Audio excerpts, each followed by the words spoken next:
All right. So we are online. Welcome, everybody.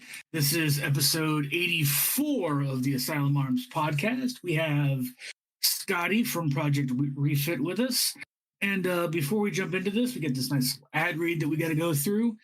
This episode is sponsored by Audible. It can be installed on all devices, and with it, you get a wide variety of ebooks, podcasts, comics, mangas, and many other options you can listen to on all devices without changing your spot.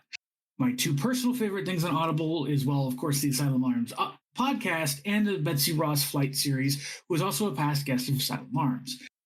If you click in chat on the link, and if you're, this is a terrible ad read. If you're in chat, you can click on the link, and if you're offline, you can find it in the link tree in the bio. You get a 30-day free trial and 2 free credits that you can keep up to a year to binge a whole series if you wish. Thank you, Audible, for trusting us with your sponsorship. Now let's get started. All right. Now that I bungled that, as is to be expected, tongue twister from good. Oh, good. Zero punctuation in what I got. Typical grammar today, huh? Yeah. Yep. Pretty much. All right. So, Scotty, to get us started off, kind of tell us, give us a little background on you, like branch of service, MOS, that just kind of a basic overview of who you are and what it is you do. All right. 20 plus years, veteran, Army, 11 Bravo, was the regiment's first bat. It's pretty much it. That's all in a nutshell. Nobody particular, nobody special. At least I don't think so. But I guess other people have other opinions on that, but I don't. I just did my job, Right. So tell us a little bit about what Project Refit is and what it is that you guys do. Okay, Project Refit. Well, let me just back the story up a little bit more before Sure. Project Refit. Being a disabled veteran myself, being 100% and everything, we all have our evils and demons that we battle, based upon, everybody's different. But trauma is trauma. Okay. Right. And, I did a lot of research, I was looking for assistance, looking for resources and everything. A lot of these nonprofits popped up on my searches. Mm-hmm. With doing all the different researches of the nonprofit organizations, I came to find out, I found this one, I ain't going to mention any of the nonprofits though, in fairness.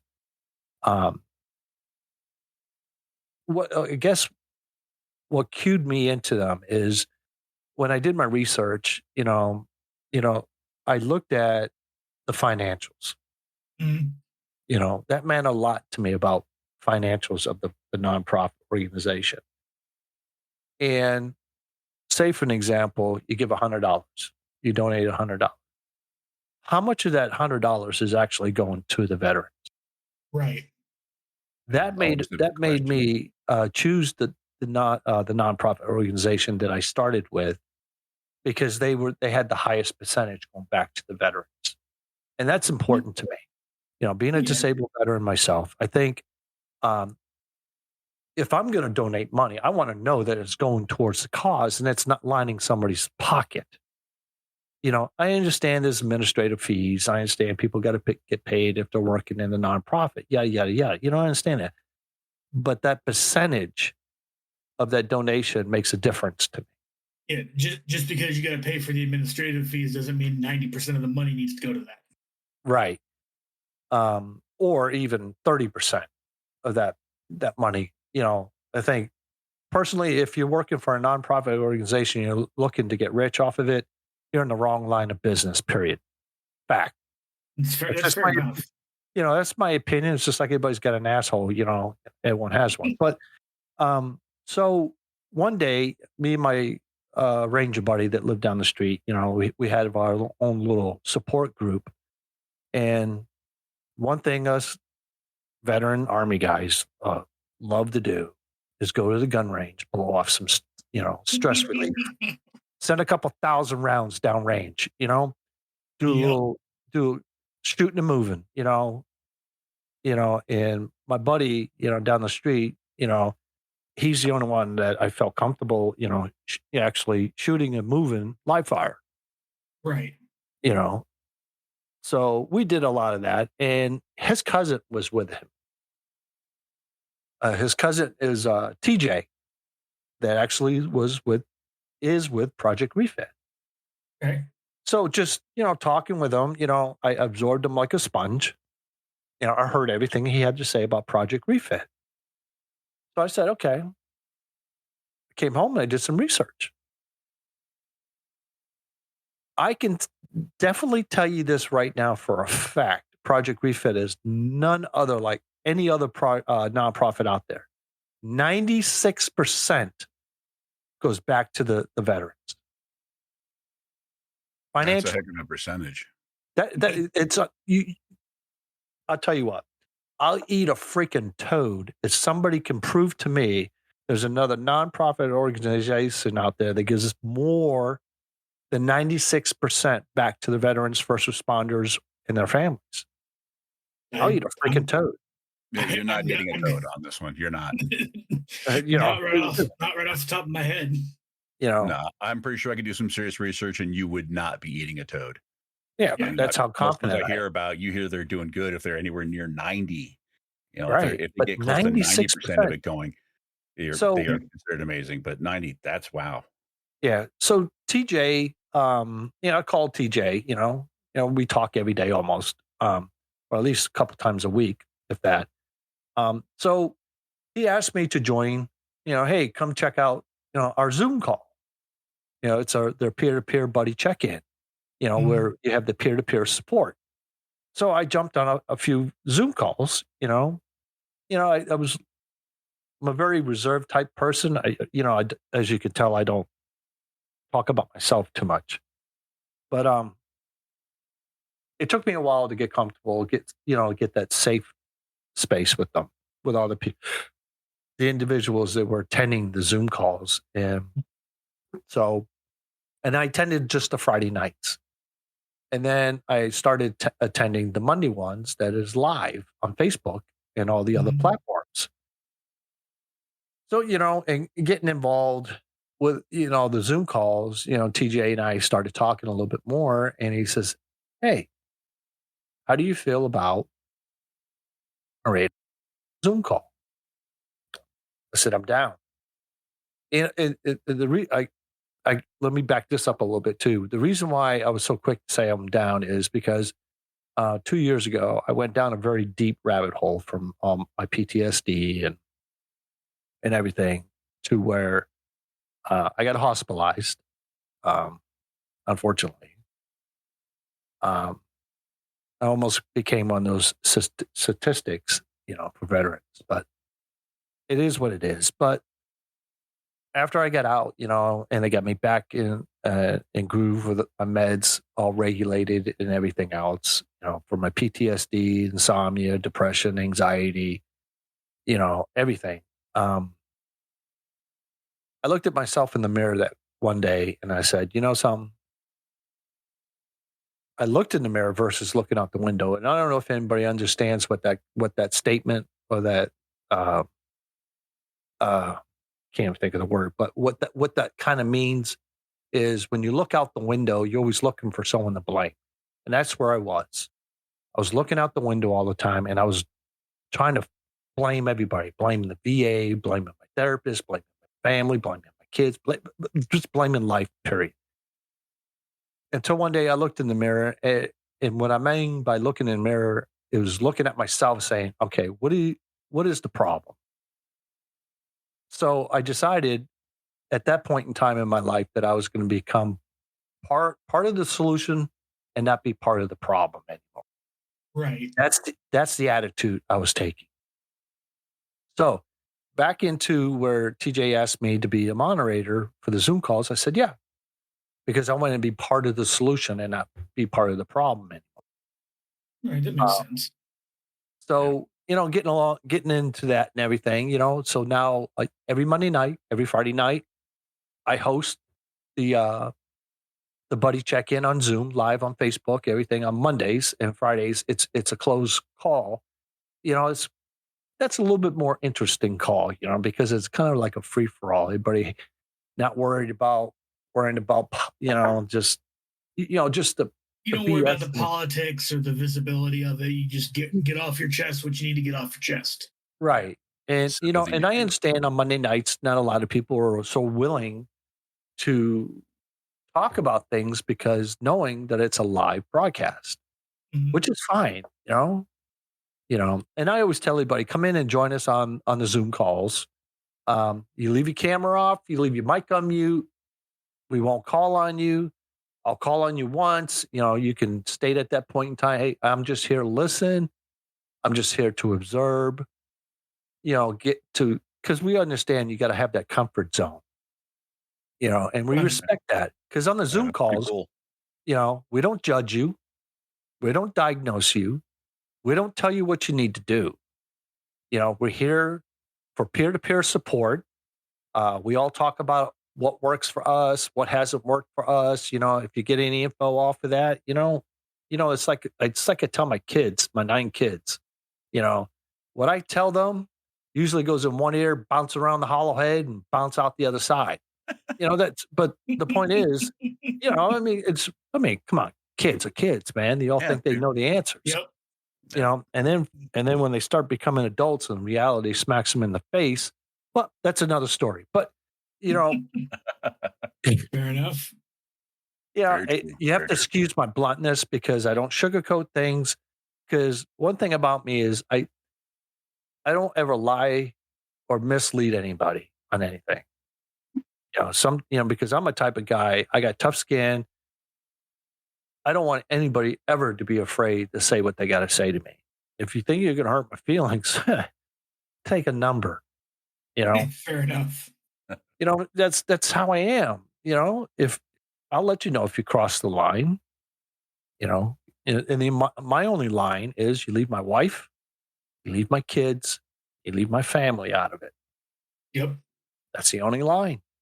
That's just kind of a respect thing. If you got to say what you got to say, say it. I'm So just as much. We're all adults, Right. I get so sick and tired. I would just want to throat punch people that are like, "Oh, we got to play this politically correct game." No bullshit. Come on, we're adults. Talk. Let's talk. So the old saying, "Let me talk to you." That's Yep. So but so now I'm really involved with Project Refit.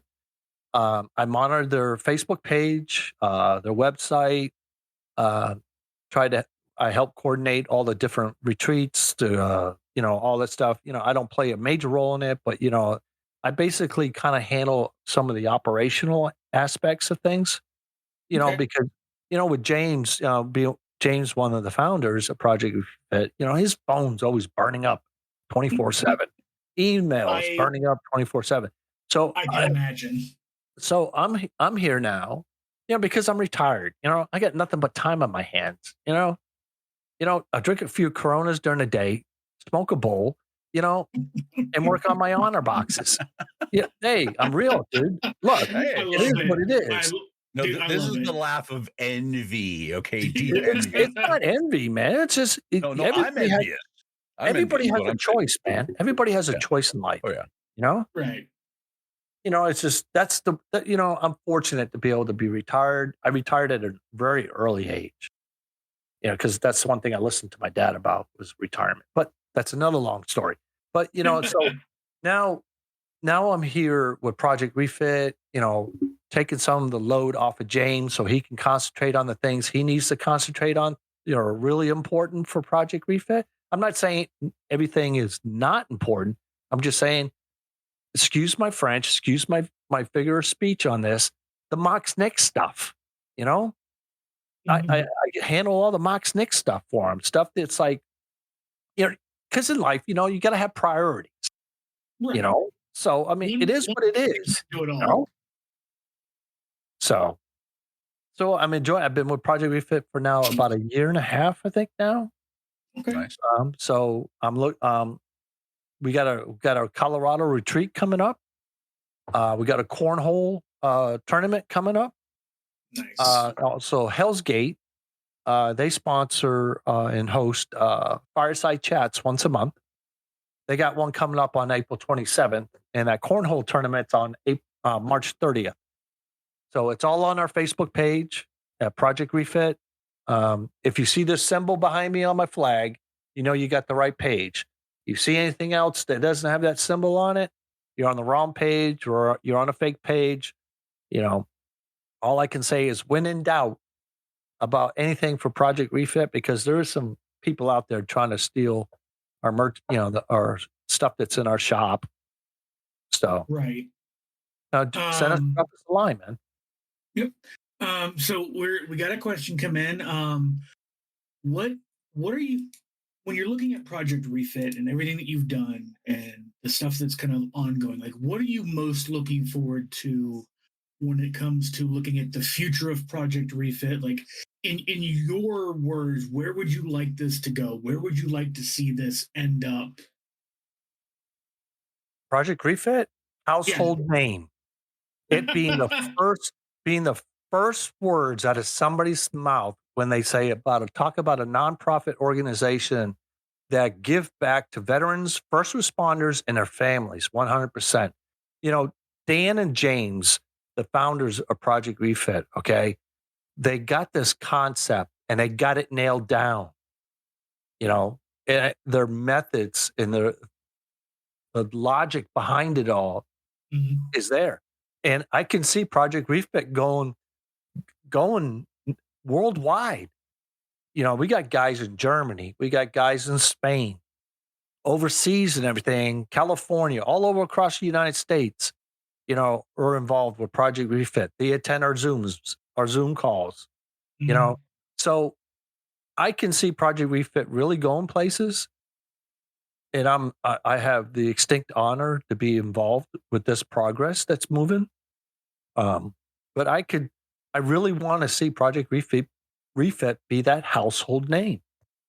Having spent some time with Dan and James during one of these retreats, I can completely understand what you're saying when it comes to like they have this nailed down. Like I went to the retreat as a co-host of Asylum Arms, knowing you guys were going to come on and we'd be doing an interview with you guys, and I didn't expect to get sucked into it the Yeah. way I did. Like I went into it, I'm like, okay, this is a business proposition. I'm doing my homework. I'm gonna stay kind of back, let everything. Yeah, that lasted like a day and a half. And You know, it's but just but they the just suck you in. amazing thing about Project Refit, all the guys and ladies that are in Project Refit, it's a family. The cohesiveness, we respect each other. We also respect each other's process in that healing process. Mhm. That Project Refit is allowing us to take that path towards that process. You know, and the whole end game for Project Refit is they want to see progress. Mhm. They want to see every single veteran, first responder, or their family members progress. And that's vital. I think that's so vital that if you get stuck in that stigma, and you're not making any progress, it's a catch 22, you know, Mhm. but there's so many strong people in Project Refit that are involved. The community that we have that, yeah, do people take 10 steps backwards? Yeah, but they come bouncing back fast because every one of us are there beside them. When they're down, we're there to pick them up. When they're Mhm. in the mud, we're in the mud with them. We're low crawling through that mud to get to that end result for that progress, and let's celebrate it all together. And it's just like I said, Dan and James have got this nailed down. It's just They they really do. Having gotten to see it firsthand and watching like during week that we were in Montana, like we would watch guys take a couple steps back, and then everybody else would rally around them and bring them right back Yep. to where they were and push them to take that next step forward. And it was In a healthy way, in a yeah, very healthy way. in a very healthy way. It was amazing to watch. Yeah. I mean, we can't get into too many details on the things on the Right, retreats because, the guys that attend these retreats or even these females that attend the retreats, you know, that's sacred. That's right. a sacred bond right there. And the phenomenal thing about the retreats is, like this Colorado retreat that's coming up. It's another week-long retreat in Colorado. It's in July. I got the dates. I think it's July 22nd through the 28th. But um, there's no cost on anybody. Hmm. So they fly you out there, they feed you, they house you, whatever. You participate what you can on the events for that day, activities. So you start bonding with the other veterans and first responders that are there, Hmm. because I think that's also vital. That's vital that, you get let's say you get 15, 20 guys together. You know, it's like I went to the Poconos last retreat. It was just for a weekend. Um, that first night was a little awkward for me. And because I didn't know anybody except for a few guys that were there. But before I left Sunday to fly back home, I really got to get to know some of the guys, talking to them while we were playing paintball, having little side conversations with the guys, So and during the fireside chats, you really start you hear these guys opening up. We had some very young veterans there. I was very proud of them during the fireside chat.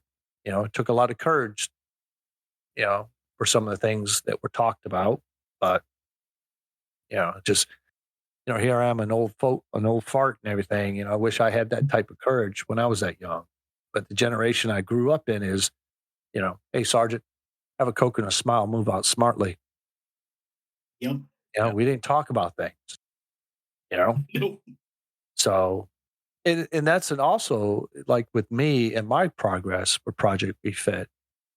Dan and James, they always thank me, like they thank me for being involved with Project Refit. And, frankly, I thank them, but frankly, I needed Project Refit more than they needed me. Because, I do go to therapy for my PTSD once a week. But then on top of that,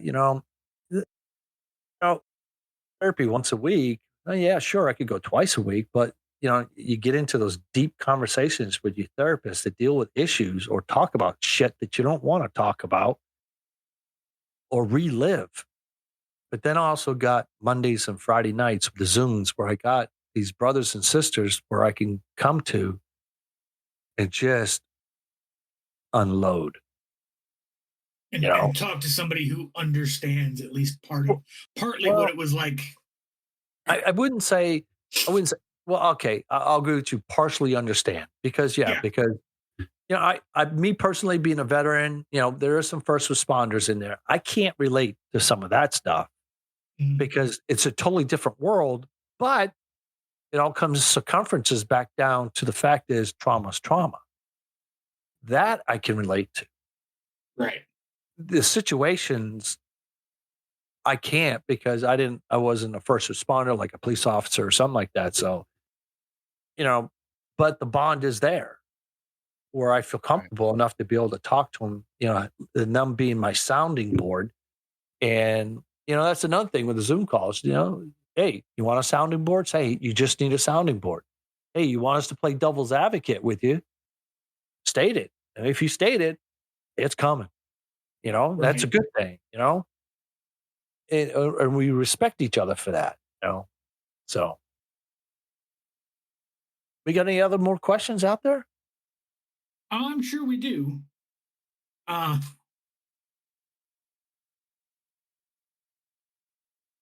Come on, I'm on a roll here. Let me talk to you. hey, you can feel free to just keep on rolling. I got Rex. Rex is shooting me some questions, but he says that he asked me the you know what question. I'm like, we have too many of those. What's the you know what question? That's the one I'm trying to figure out because we got a bunch of different ones. Oh, that one. Okay, yeah. So, given that we have two, like between you and I, we are two very different generations of the Army. Okay. What was your most favorite and least favorite MRE? Oh shit. My most favorite MRE. Well, let me just back this up. When I was in, we had C-Rats. Oh, okay. Okay, and then we transitioned into the first generation of MREs. My best one I loved was the beef stew. Yep. The worst one I hated was the chicken fucking King. Really? I never had that one. Chicken You're not King. missing anything. You're not missing a thing. You're missing a goddamn thing. It's like eating cardboard. I don't know how we feel on C-Rats, but oh, I love C-Rats, man. See, I don't know if we just got like what y'all didn't want. It was like stowed in the back of a warehouse somewhere. But I know we fell on some of those in Afghanistan, I want to say. It was wild.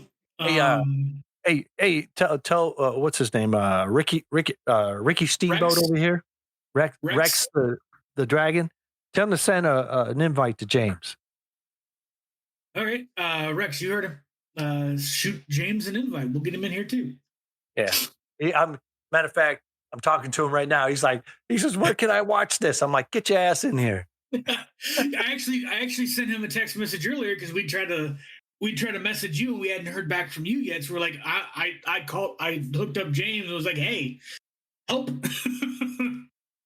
We're supposed to have this thing with Scotty and don't know where everybody is. Yeah, well, Rex has got my cell number now, so you guys got me now, man. Okay. You got my electronic leash.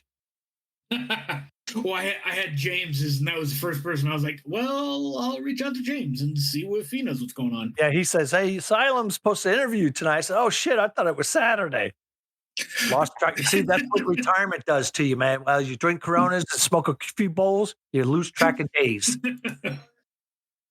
I still do that on my weekday schedule. If he's on Discord, I should be able to invite him directly in, and we'll make this a whole party. Yeah. Oh, damn it, fat fingers. Oh, yeah. He's in chat. Oh, shit, that is him. Okay, damn it. I'm on. He's on. Yeah, he's in the general chat. I gotta pull him into us. Hey, Rex.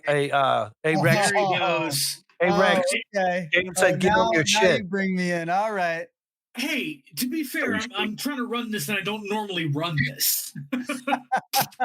Normally, I let somebody else run this. How you doing, James, man? What up, man? Good to see you. Good to see you too, brother. How you been? Great, man. Great. I don't see shit. I only see a little small circle. There he is. There he is. What's up? What's up? Yeah. I didn't realize that was you at first. Dude? I'm sitting there in the fucking channel forever. I didn't realize that was you at first. It took me a minute to like actually go back and look to see who was screaming in the general chat. Yeah. Duckalicious? Are you serious? Duckalicious, if you will. Now you know why I was like, who is this rando popping into general chat? Wait, ever since I was like a teenager, my gamer tag has always been Duckalicious. Oh man. Mine is actually my call sign. Eagle Eye? Yeah. Dude, I knew, by the way, no shit, it's you with like the Mason symbol in there. Dude, hey, I'm just no, bro. Wait, hang on. What? I didn't do it.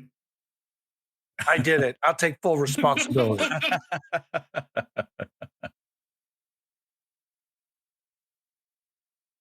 Okay, the suspense is killing us. I'm a little worried now. He's going to come back shirtless, him and his gingerness. Oh, He's going to be playing that Rockefeller music. Saw enough of that in Montana. We're good. Yeah, Rockefeller music. First, I put on my hat. There it is. There it is. Oh, no, you did not. That actually made it?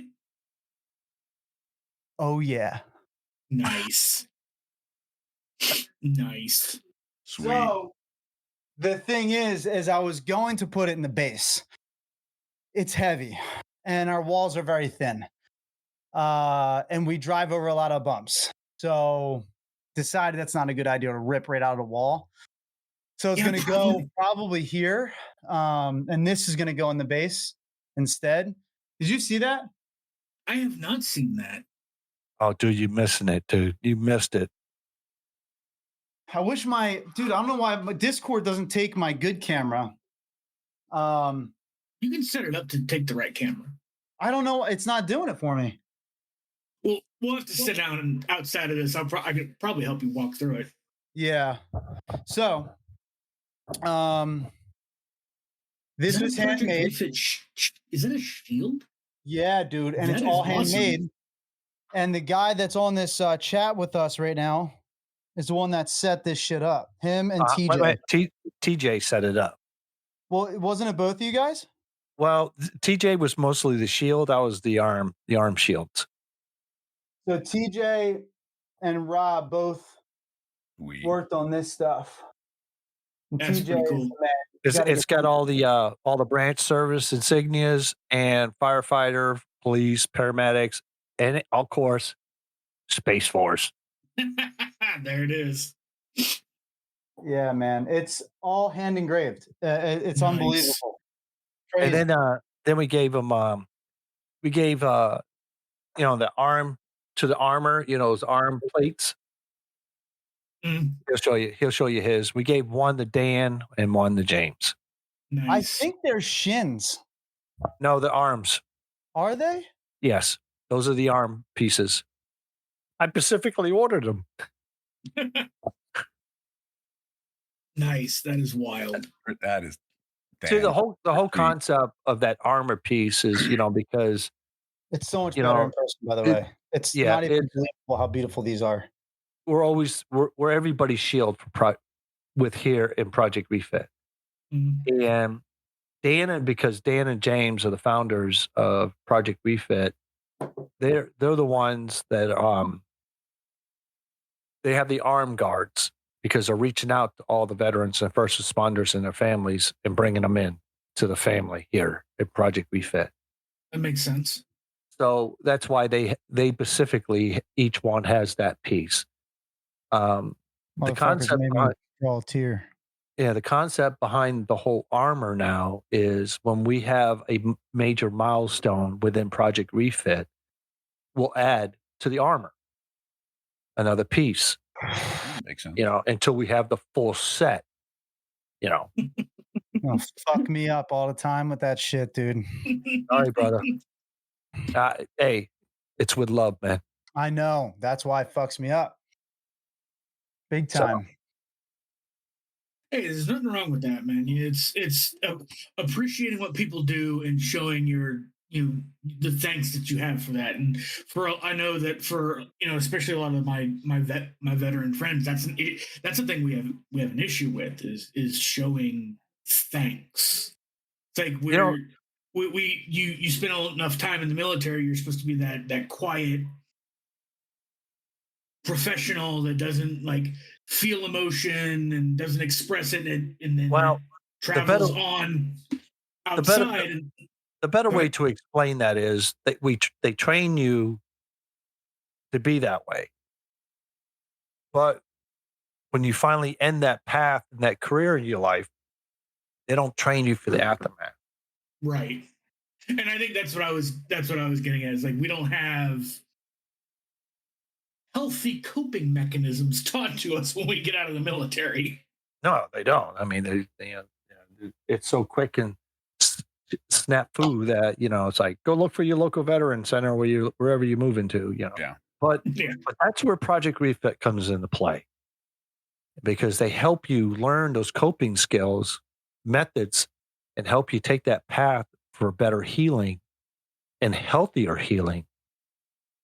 We're the community of brothers and sisters of veterans and first responders and their family members that it's none like any other. So, and James, I know I tell you all the time, thank you. Man, I love you guys. And it's an honor to represent really a lot of civilians out there too who give a shit. You know what I mean? Because I know me being a civilian doing this, it's such an oddity, and it's actually pretty fucked up that it is an oddity. And I was inspired because many reasons why I was inspired to do this and help out, but also because in a way, like I knew what it's like to feel down and feel beat up, and I knew that a bridge between creating better leaders, right, in the community, and the best leaders are the ones a lot of the time, believe it or not, coming out of the military. No matter what you motherfuckers might say about that, you have the opportunity to become great fucking leaders. You really do. And that's dead serious, dude. Like you come from a system where, especially combat veterans, I feel have that potential, and a lot of them don't really believe in themselves. And it really breaks my heart because like there's so many people that could benefit from a healthy veteran, like a mentally healthy veteran who's in a good place to be able to lead others in a constructive manner, because they know how to deal with when shit hits the fan. They know how to deal with that. You know what I mean? They know how to deal with that kind of like emotion. But it seems like the little things is what really bothers and actually fucks with a lot of the veterans. So that kind of like that kind of breaks my heart. It actually literally does, because it's not conducive to a healthy, greater society that is the great United States of America. So, yeah, because a lot of times it's like, I just want to recap what James said. A lot of times, it's like he says, we know we can react to the shit in a very calm, collective way. But the point is, after it's over with and that adrenaline rush is gone, and you start analyzing and you start recapping, and you're like, oh shit. Yeah. The things you could have done, the things that didn't happen. Did I do this right? Did I make the right decisions? Did I react in a proper way? Because for an example, when I first retired out of the military, I went through, I think the first 2 years, I went through something like 12 different jobs, because I was very militant.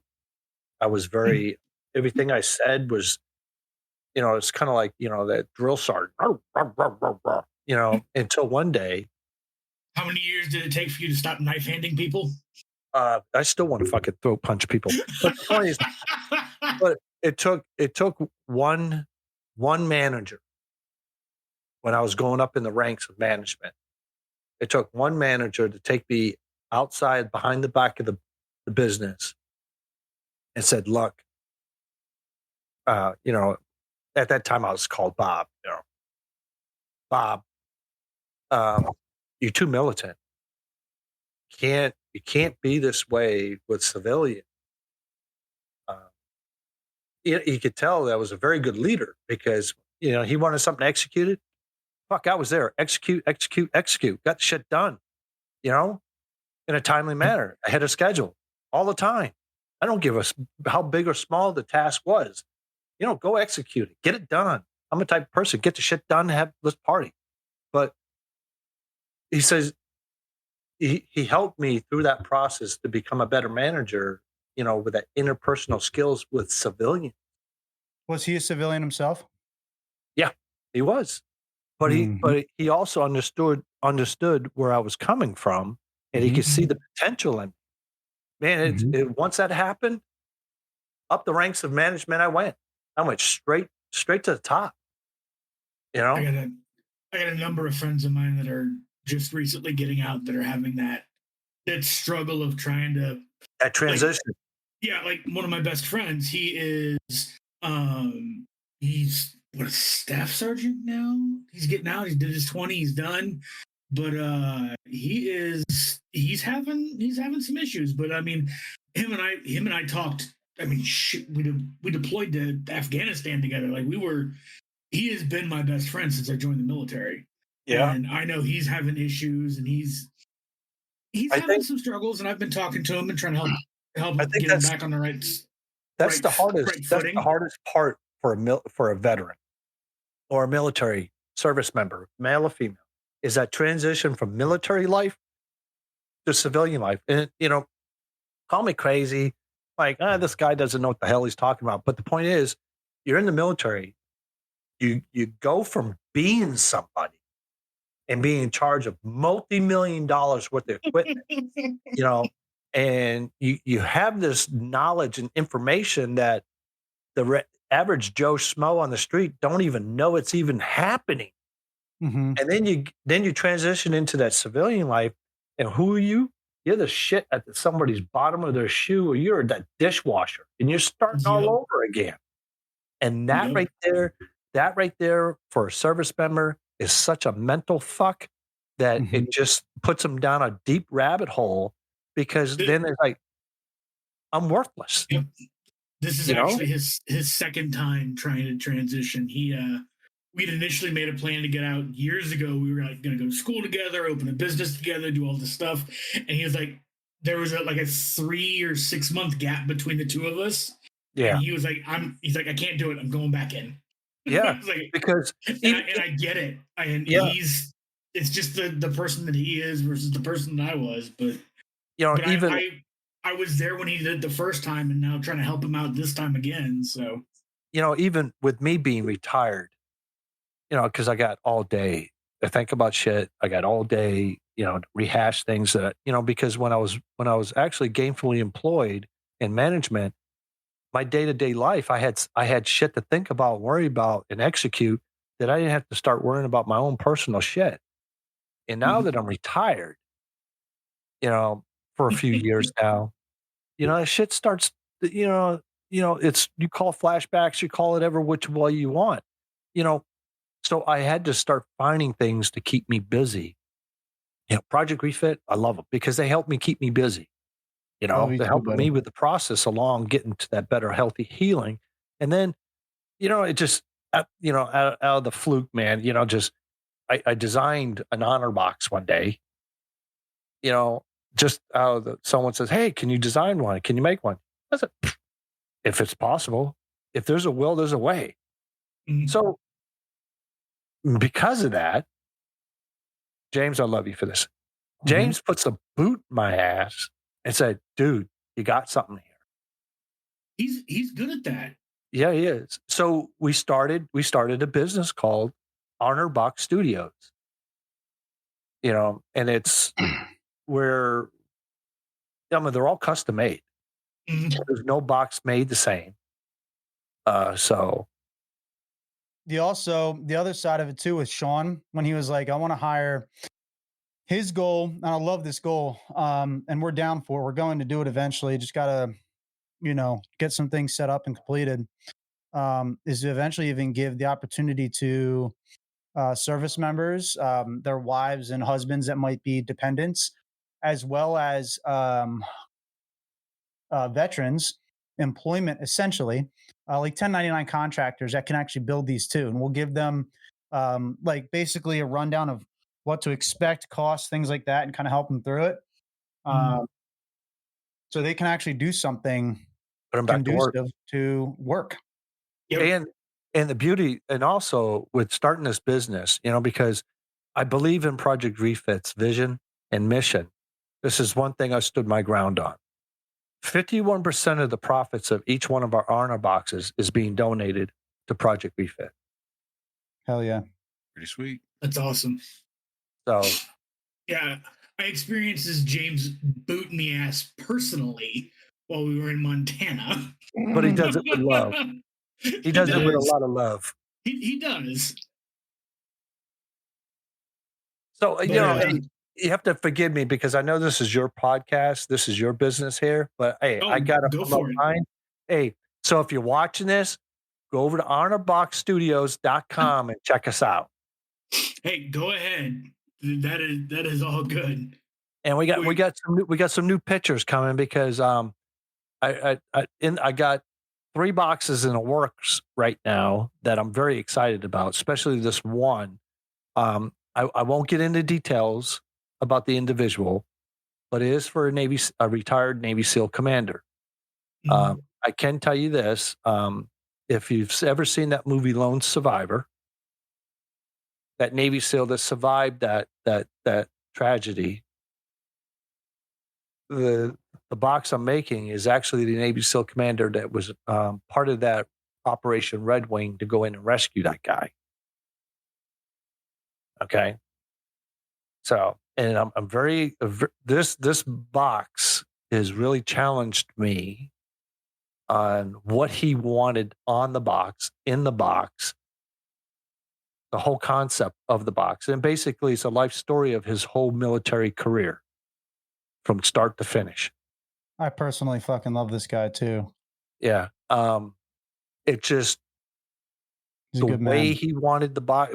There will be photos. I will be posting photos of this as soon as I get it finished. Mhm. And and then I'm doing another box for another nonprofit organization for a sister that her brother committed suicide. They're raffling off that box, and I'm about almost finished with that box. So, but pictures to come. But Right. I'm really excited about this. I guess I'm more excited because I'm going to be able to help give back to our fellow brothers and sisters and veterans with Project Refit. Mhm. Because of their vision and their mission that they have set. Their numerology behind everything is none other. It's like, James, you got it nailed, brother. You got it nailed down. You and Dan. So that's why I'm more excited, because 51% of our profits is definitely going back, being donated to Project Refit. Mhm. It's like this one box that I got for that I'm building for that Navy SEAL commander. Just his box alone is going to allow us in Honor Box Studios to donate about $1,500 to Project Refit, Nice. That's just pretty off that sweet. one box. Yeah, that's a lot. So, but of course, like I said, every box is custom made, guaranteed. No box will ever be the same. They do it get as pricey as you want it. I mean, we start out at a $500 deposit, and and we go from there. It, the sky's the limit on these boxes. You want it, Right. I'll build it. The Nothing old wrong with saying. that. The old saying, you build it, they'll come, right? Yep. So Pretty I'll build much. them. We'll do it out of piano. Piano. A good suitcases, guitar cases, fire hydrants, call Ammo boxes, fire cans. extinguishers, all kinds of things, man. Can we Here, share? check Can it we out. share our screens? Yeah, check it out. Um, Yeah, I got you.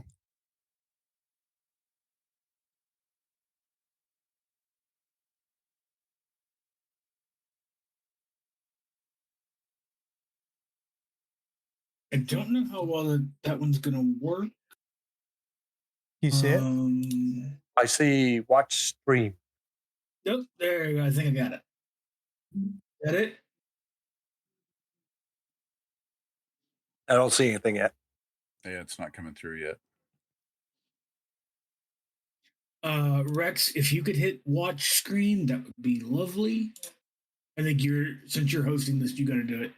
Yeah, Rex, get your shit together. That's it. I was waiting for somebody to say it. I've picked on him enough today. It's officially pick on Rex Day since he cannot reply. It's a That beautiful. was That's true. like- He is having trouble speaking. So He is one of my favorite human beings. Okay, Rex, any day now. I'm gonna bust his balls. he might have actually stepped back for a minute. Yeah, you mean he kind of pulled back a few inches? Well, It got cold outside. Okay, he's no flipping. comment. No comment. He's flipping me the bird right now. Here, let me see if I can try again. You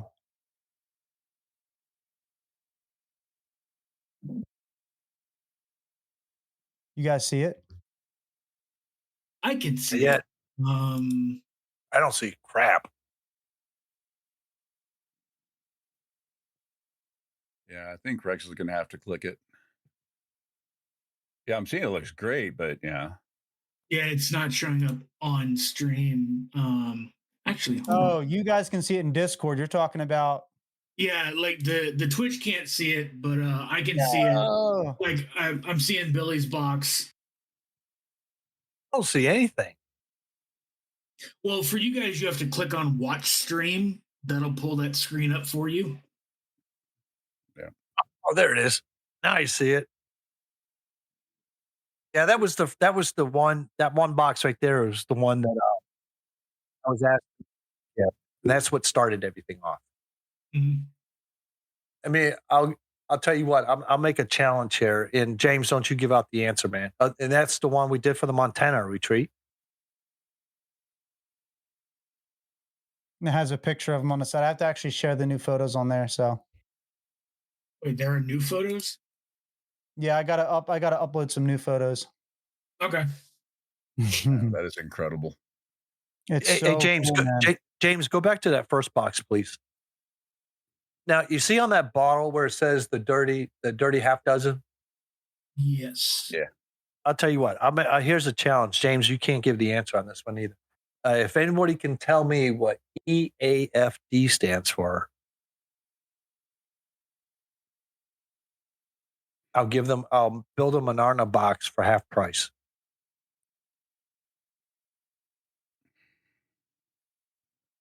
Assume it's not the East Amherst Fire Department. Nope. Damn you, Google. Oh, you fucking cheater. Hey, if you ain't cheating, you ain't trying. You know, I heard that from a Green Beret said that to me one time. He's like, brother, if you ain't cheating, you ain't trying, man. He's So like, how how do to I get get rid you of the in screen? wars. Oh, I know I've heard it, but I cannot for the life of me think of what it is. If you click on James's screen, it'll pull you back to big. Okay, there we go. With everybody.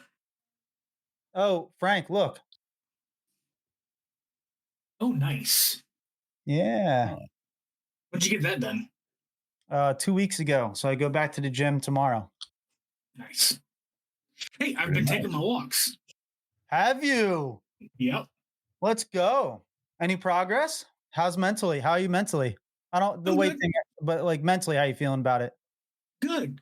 I'm actually trying more. It's actually helping me like be more creative in the kitchen, actually. Surprisingly enough. So I've been subjecting my family to more of my cooking. Good, dude. That makes me happy to hear that, actually. Makes me really happy. Yeah, but it's been good. It's been doing really well. That's awesome. We just got back with Billy too, and we're talking to him more. The top of that box, by the way. So the top of Billy's box right here. Mm-hmm. We actually wrote him a letter. Oh, we wrote him a letter, and I sent it to you guys. I don't know if you read it or not, but yes, dude, that he responded and everything, and you got the text. But I'll tell everybody else. So Billy, who we're talking about, Billy is the ranch manager at one of Ted Turner's ranches. Turner Ranches is underneath the Turner Enterprises. Ted Turner is the founder of CNN, sold it, made a bunch of money. He's also a Coast Guard veteran, we found out too. So he's legit, dude. He's a good guy.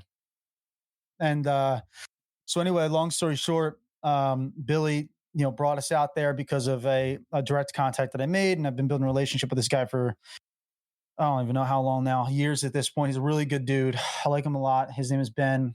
He actually runs a nonprofit as well, where he actually pays for veterans to get their veterans and their kids to get welding certificates. So, that's, gainful employment, if you will. So,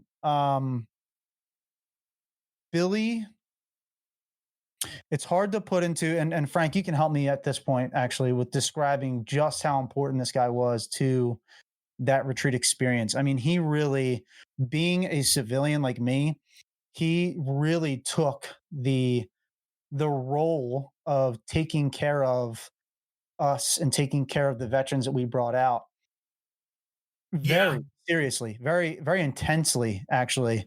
And he felt the honor of doing that, just as I get to feel so often. And it is an honor. Like I don't care who it is. I know that I'm talking like in terms of if you're in combat or not, just from the experience of working with so many vets now, it's like, I don't care if you were fucking a cook, you know what I mean? Like, it doesn't matter. I just learned of a cook that was a badass dude in combat, actually. He was a Marine, and was pulled off the cooking line too often, apparently. But he was like a 5'2" savage on the battlefield.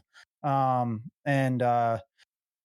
just all the respect to the world, really in the world, really that I have for so many. And like Billy felt that. And Billy also was inspired by the fact so many young veterans, because I think the average age that we had out there was like 30, maybe Yeah. 32, maybe.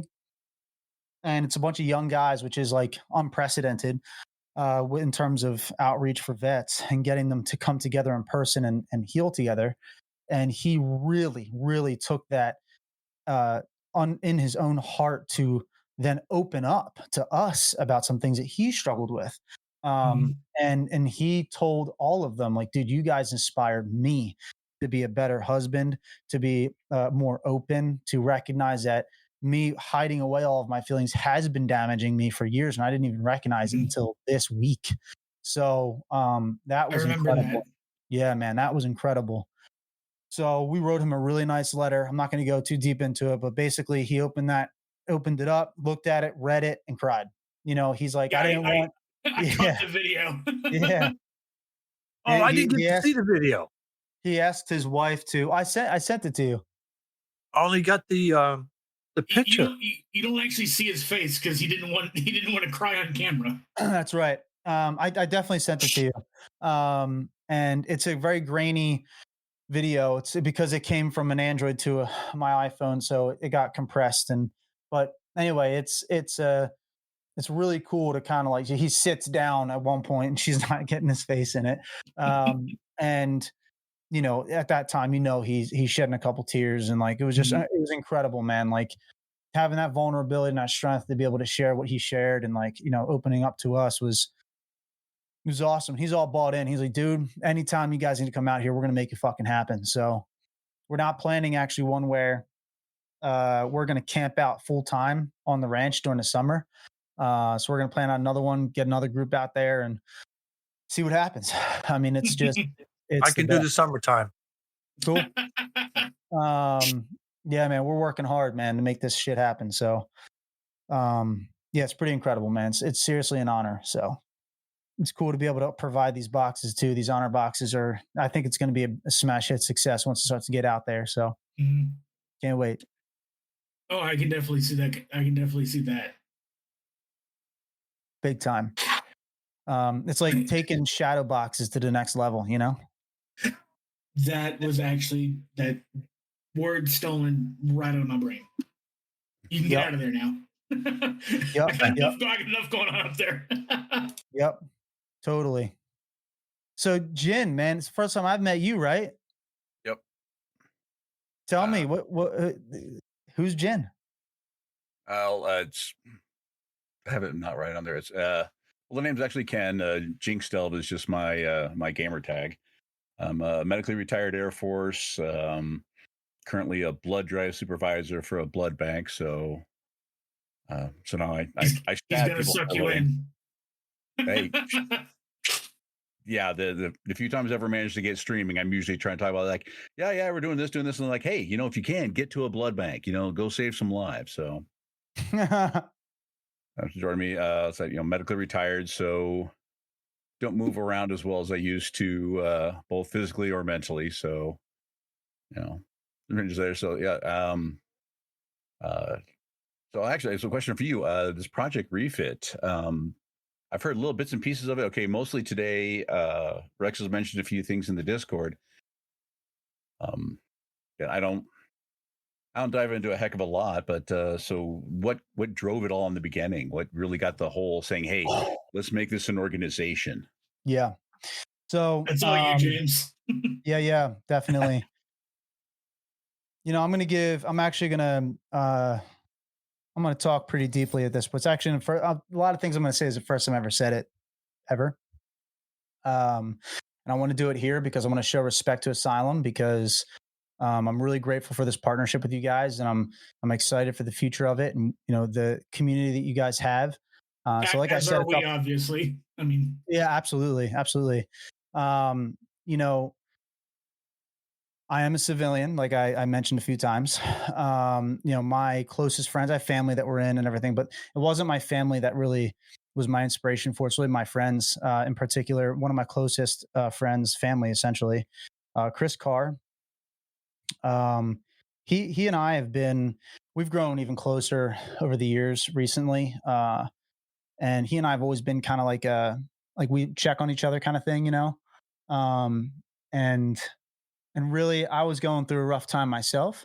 And in 2017, I'll start way in the beginning. So I was at Columbia University and I was studying a bunch of shit. And I noticed how powerful the individual voice can be in terms of like if we just allow people to speak to each other without the confines of like who's the expert kind of fucking shit, and just getting back to the core of like I have a voice and I do have ears and I can listen to you and I can help you. Um, so I really became obsessed with that thought of trying to bridge a gap between, people always talk about like, oh, peace. Like, how do you find peace? And I came up with this whole concept of like, the only way to find peace is through understanding. And that's the bridge. The literal bridge is if you want to understand anything, if you want to reach peace in anything, you have to understand what the situation is. You have to understand the person across from you. You have to understand yourself. You have to understand things, right? So, I started coming up with all these fucking crazy ideas. The whole manifesto of Project Refit and Plan is probably like 80 pages long, in terms of writing, and we're right on track, by the way, with everything. And some things have kind of morphed and changed a little bit. Right. And I'm not saying that for like patting myself in the back, but I am saying that for the sake of like, there's a lot of thought that went into this and a lot of pain that got dumped into it from my side. Right. So, I was going through a rough time. I don't want to get too deep into that, but I was going through a rough time in my life and, really feeling down on myself. And what the fuck is that? That's not James Corbett, right? That's my head to begin to wake up, right? Dude, I'm not that, right? So I couldn't I don't have a muscle in my inner thigh. So I couldn't do a lot of things that maybe I could have been good at, and I had to come to the realization that when I was younger, and I did, which was full force into school and really focusing on that and like opening my mind more and recognizing I'm not an idiot. I'm pretty intelligent. Again, not like that's me talking from a place of confidence, not like I'm better than anybody. I want to make that very fucking clear. Just credit where credit is due, man. Roll with it. Yeah. No, absolutely. I appreciate you saying that, but yeah, absolutely. But I like to make that very clear because there is also another side where I'm very nasty to myself sometimes, especially during this time period I was going through. And it all came to a head in 2020. And we started in 2017. Dan, he was blown up a couple times. He's getting out of the military. I connected with him, I connected with him in 2016, I think it was. We stayed acquaintances. We're friends, but acquaintances more or less. And he posted up this status on Facebook that said like, "Yo, I'm coming home, and I've been struggling, and I'm different. I'm not the same Dan that you knew." And I was like, "Damn, that's a dude that's like he's real, So I hit him up. I was like, "Yo, what do you think of this? What do you think of these ideas?" He's like, "Holy shit, like this is great." And this was after like a 4-hour vent session from him to me. Like I was checking on him too, and ended up being like, "Yo, why don't we just turn this into like a nonprofit?" And he was like, "Dude, that'd be fucking amazing." There's actually one more missing piece with Refit, and it's a mobile app that we have planned out. And we need to raise a bunch of money to get it built. or find a developer, like a developer to do it. But that's like almost impossible at this point. So we really are. So at that time, we we're really trying to focus on getting this app built, right? And creating like peer groups somehow. And for me, again, going through the rough time that I was, I had to believe in myself again. So when 2017 to about 2020, we were kind of just like meandering along and not really doing too much with it, but kind of and posting some shit and like getting a good message out there on Facebook, etc. We started to blow up. Like a lot of our shit started getting shared like crazy. So we were fucking blowing up in 2019. And I was like, yo, we have an opportunity here, like genuinely an opportunity here to do something special. Like people are really fucking resonating with our message. So 2020 came around and this is after a bunch of shit was going on in my life where, again, I need to really believe in myself again. So I dumped my whole heart and soul as, you know what, dude, like I know mental struggles. I know mental health is a very important thing, but I'm also a person that believes in, I don't want to be a fucking victim. Like I might be going through a bunch of shit. I can't do shit. I can't run very far because of my leg. Like, dude, I play softball for like a weekend for like a softball playing for a couple hours nowadays. And I'm fucked basically for a week. And I sometimes can't even play the next weekend because my back is so bad. But I still push through and I still do it. Right. So, damn, it's actually really hard to talk about. But so I know what it's like to be like really down deep, and I'm actually experiencing a lot of anxiety right now. I'm not gonna lie, so I'm like losing my breath. Well, just like you So- kept telling us, just Oh, breathe. I'm gone, baby. Yeah. You're I'm good. Really appreciate it- that. Let it cook. Yeah. He's cooking. Let him cook. Hey, I'm trying to reach the younger viewers. That's right. I'm cooking, baby. But I really wanted to go from a place of like, you know what? Like I know what it's like to be fucking down. And so we started to push that message out, meet people. I started to just meet people in the community randomly. People like, oh, are you a veteran? I'm like, nope, not a fucking veteran, but I believe that we need to heal America and we need to fucking move this shit forward. And I really believe that still to this day. It's actually becoming more and more evident to me that what we're doing is bigger than just helping out veterans. If you want to heal a veteran, you got to heal this nation. So, and I'm becoming more motivated by that and that narrative. That's my fucking narrative. And I'm going to push it out as hard as I can. Because we have to love this nation again and love each other again. Ray Boutin, he's out there. Frank, you met him. He said it best. He's like, really, the fucking answer is really love. It is love, and that's real. You have to love yourself. You have to love the people around you. You have to really fall in love with yourself again, right? And for me, it was critical to my own survival. So, I was going through a lot of tough time. You actually, if you look back into Refit's past, you'll see videos and shit where I'm out. Like I have a ruck on, I'm moving, I'm working out, I'm going crazy, doing the shit, literally going crazy. But it was very like natural, and it was all the messages being pushed out were very real. And it was reaching vets in a really powerful way. And I was very transparent, constantly transparent. I'm a goddamn civilian, but I know what it's like to feel like shit. And I know that, going back to what Dan and I spoke about is the American Indian tribes and how they used to welcome their vets back, or their warriors really back. And they would perform ceremonies together, civilians, old men, women, fucking children, and it would cause self-mutilation and harm, right? With the warriors around a fire. It was a whole fucking thing. Now, I'm not saying we have to mutilate ourselves, but what I am saying is you have to see the suffering, know the suffering, and talk to you through the suffering, which actually led into another idea that we ended up launching out called the Friend Bridge. So if a veteran nominates a friend of theirs who's like their family, because not every veteran has like blood relatives, but they do have a friend that is like their family, like Chris to me. And we developed this Friend Bridge program where you can nominate a best friend or something like that to come out with you. And then he can or she can learn about the culture, learn about you, and see what it's like, know how to talk to you better and understand you better. So all this fucking pain going through me, refining myself again, confidence again, everything, right? Because what happened to me was really and I played a part in it too, of course. I'm not going to sit here and just be like a fucking victim blamer bullshit. I'm not a victim. And, I caused and brought on my own shit in the situation. And also nobody deserves what I went through, honestly. And a tragic thing happened in the story too, but to someone else. And that's also something that sits on me and sits on the other person too. And I can't even imagine it. So I do have empathy for that too, but big time empathy.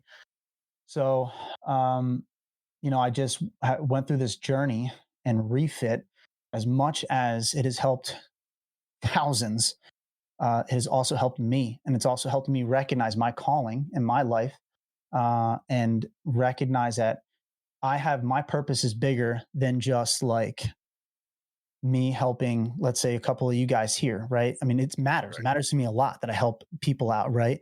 But it also, to me, matters that I'm also healing myself at the same time. And I practice what I preach, which is a really, Sorry. No, you're all good. It's a really really crucial thing, right? And to me, like,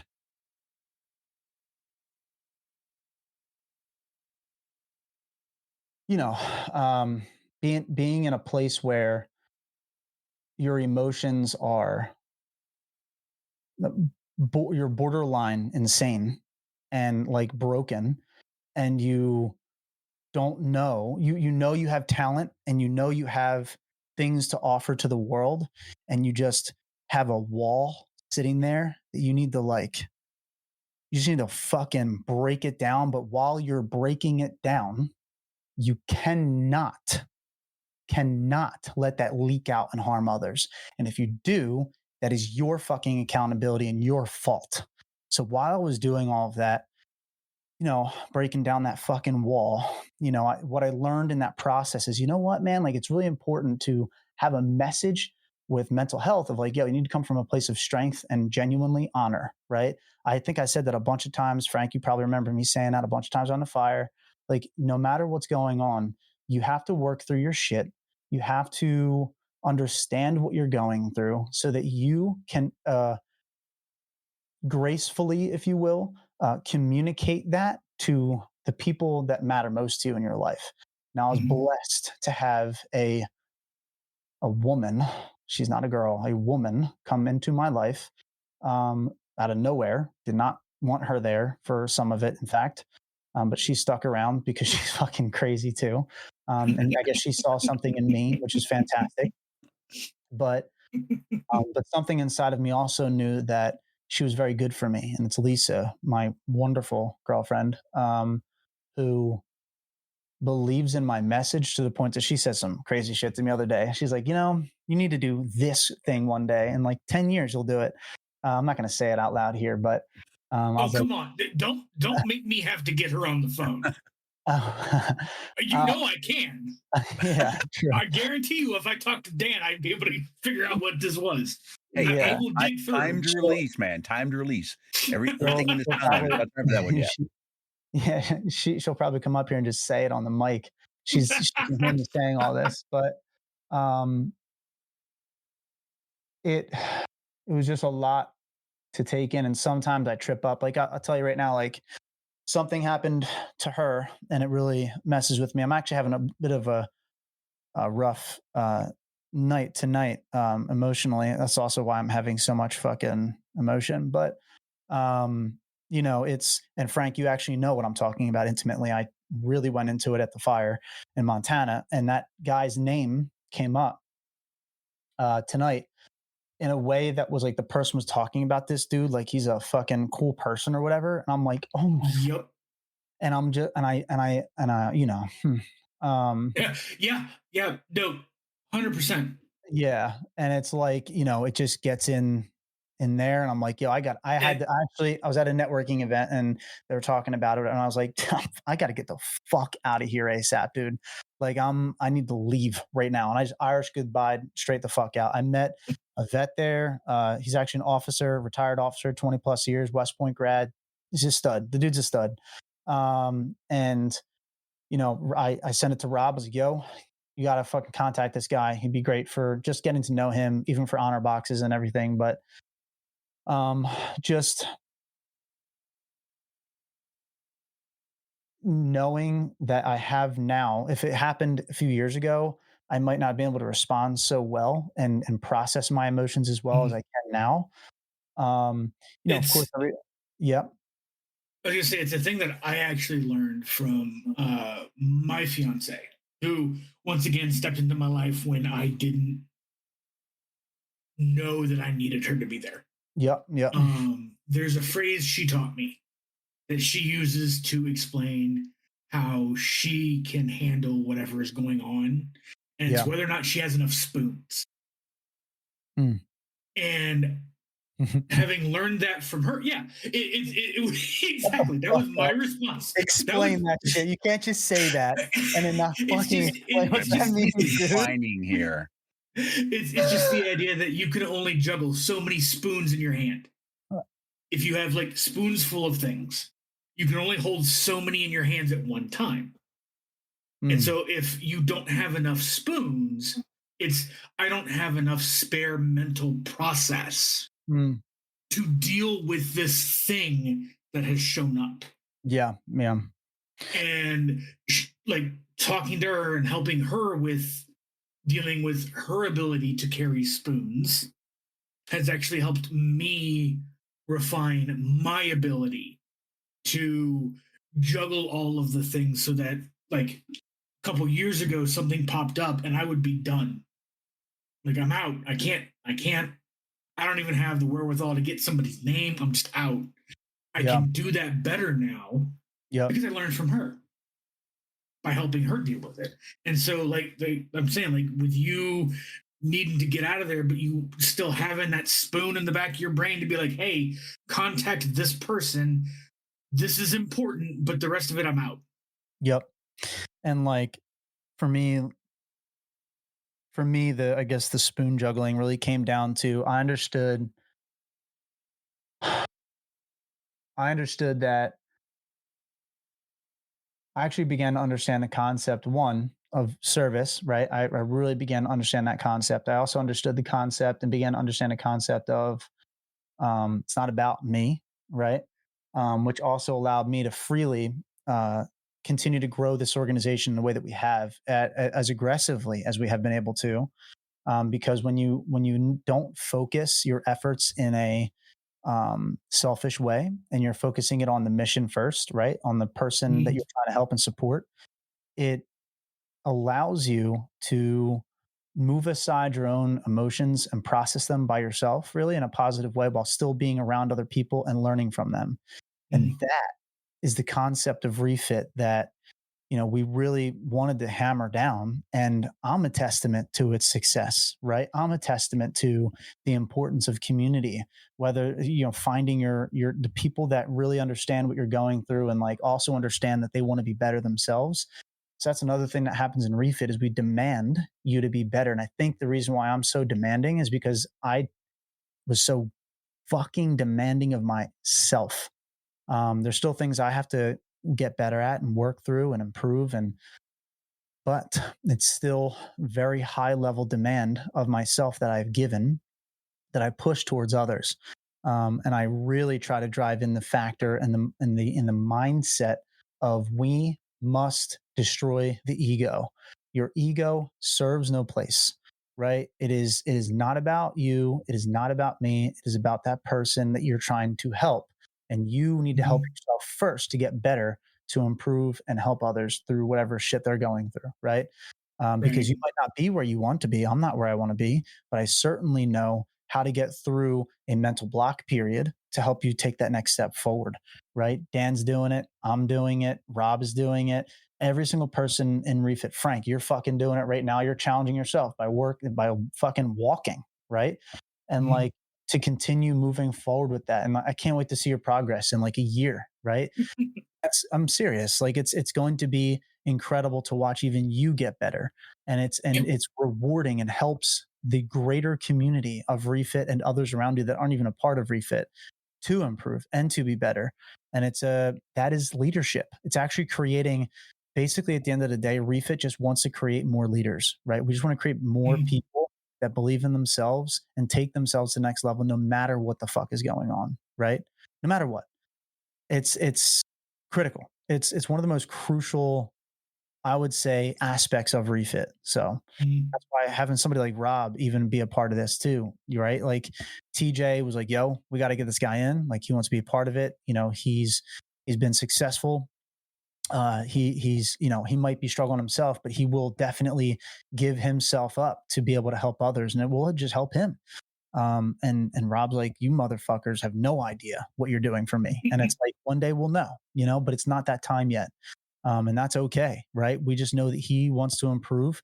He wants to be better for the people around him. And being that he's, one of the older guys, he can help the younger guys get through, dude. Like it's such a beautiful fucking thing. And you know what else is cool too, is that we're developing a borderline sober culture right now. Of course, things like, we allow, like cannabis to a medicinal level on our retreats and things like that if you need it.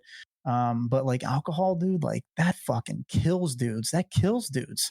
And causes issues. And it's just like a fucking, it's such a crutch, and in True. many ways a big crutch. Sometimes it could help somebody open up too. Yeah, we've witnessed that. But it's not a but the thing is that's really good is on these retreats is getting dudes to open up to face their demons sober. That's when it's really fucking hard, right? Because then it's like you're doing it in a sober head and a sober mind, and you're in the real world. You're not drowning yourself. So that's another thing that we've really recognized and noticed. And yeah, man, it's just that's that next level shit that I'm talking about. And that's where it really started. I hope that answers your question in full as to Yes, thank you. kind of like where it came from, and kind of some of the demons that were beat and still being defeated as we're going. And yeah, man, I do have a question for you though, man. Hit it. Do you come join our Zoom calls? What, Mondays and Fridays? Yeah, Kevin, Jinx, yeah, Jinx, Ken, either one. I'm fine. Ken, yeah. Yeah, you should, man. They're good shit. Dude, that was actually started by one of our OGs, Wade. He actually is one that came up with the Zoom calls and stuff for peer support groups online. And we hosted that for a while. I was the host of it for a while, and then I took a step back because I was like, look, I want vets to run this shit, dude. Like, I'm a civilian. I get it. Like, I do bring a good message and shit, but I'll do that in other ways. Like the podcast that we just relaunched again. FML, like I can be on there and I can talk all like that's cool. You know what I mean? Rocco and I do that every Thursday, 12 p.m. right now. That time might change, but it's 12 p.m. right now in the afternoons every Thursday. And actually Deadpool was just on that the other day, and it was a fucking fantastic conversation that we had. Absolutely fantastic. So where can people find your FML podcast? So actually we haven't really launched it yet on like Spotify or Google Podcasts yet, but we do have the audio downloaded to do that. You could go on YouTube and find it there. You can tune in to Facebook, Instagram, Twitch, all those spots too. So is there a channel specifically that people can find you? Is it FML? Is it Project Refit? That's Project Refit. Yeah, it's all Project Refit. Okay. Yeah. Right. So I asked Scotty this question earlier, and since you're here, I'm going to go ahead and direct the question to you. Where do you see? It's not a fair question. I thought it was the other one, man. No, not that one. Not that one. No, that question is the favorite and least favorite MRE. I'm not going to ask James that. Yeah, I don't know. But he might have suffered through him. You never know. I think I had they're like good. They're like freeze dried and shit. Yeah, they're not outdated by like 30 years. I'm gonna make James eat them every day on the Colorado retreat. Yeah, I didn't shit brick. You know what I mean? I didn't have fucking. We need to find an old box of Vietnam era MREs for James to eat. I got you covered. I might still have some in my trunk. I might still have some like really old ones. Let's take a look. But on a more serious note, so given where Project Refit has started and where it has come to now, where is it that you want to see Project Refit go? This is actually a name that Rob came up with for this year. We call it Mission Household Name. I don't know if he mentioned it or not, but that is the not by mission specific name, but yes, he is. Scotty did bring up the desire to have it become a household name. yeah. So it's a Mission Household Name. I think it's a great goal for us. And I think we're going to be able to achieve that in this area specifically we actually are launching this is something that's been my brain baby for years at this point, and we're pretty close to finally closing a location for it. I talked about it before. It's a tattoo convention, but really the tattoo convention, as it's a tattoo convention for veterans, first responders, families, it's also actually veiling very openly. We're veiling a resource fair. So instead of a lot of these like resource fairs are like people don't fucking show up to them because it's like, why? I don't want to go there. What the fuck? But you'll show up for tattoos, right? And you'll show up for comedy and you'll show up for maybe some music and shit and have a good time. You know what I mean? Like you're going to show up and have fun. While you're doing that and walking the floor, you will also walk across resources mixed in with the tattoo artists. So, like that's one of our big goals, right? So, I really think that's going to help us and propel us to the next level as an organization, especially in terms of being a household name. I think FML will do that as well. I think we have such a unique take on FML, and I think that Rocco and I doing it together, it's going to be I think it's going to be a smash hit success. I just believe it. I feel it, and I think it's going to be fun. And that's the thing I keep trying to tell people that join in with Refit. I'm like, yo, look, have fun. There's no failing in this shit. There's no fucking up. The only way you fuck this up is if you ruin our reputation. And the only way you can ruin our reputation is if you're a fucking piece of shit. And I'm not going to give the reins to somebody as a job who's a piece of shit. So that's not one of my concerns. Even if somebody is that what that ends up being, that's my fault. That's on me. And I'm willing to take that. I've already been able to do that. I have no problem being the guy that's like, yeah, that's my fault. And whatever, lambast me, make me a piece of shit, whatever you want to call me, whatever. It doesn't matter, right? Like as long as Refit continues down the good path where we're helping people out and doing our best, that's all I care about. Mm-hmm. So for me, where I see it going is I see this becoming the best community of the future for veterans. That's my goal. I want it to be the best, healthiest community of the future for veterans, being on and offline, right? Making partnerships with good communities like Asylum Arms. Have to give a shout. We haven't like officially partnered with her yet, but I think we have. The roaming vet, she's amazing. Brianna, she really believes in getting vets outdoors again and, connecting to the outdoors and connecting with each other while adventuring.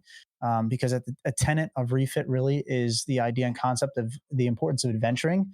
And by the way, adventure doesn't mean going on a grand adventure. It could be walking outside every day. You're going on an adventure. You're going to walk outside. It's a workout journey. It's a healthier lifestyle adventure, right? Like it's a, whatever it may be. Maybe guys trying to become sober. Maybe guys going to the park and spending more time with their families again. Like the adventure is really up to you to decide, right? So we're trying to build a healthier culture in this country with our veterans because they are natural leaders in communities. A civilian hears veteran, immediately they look to them like a leader. Immediately.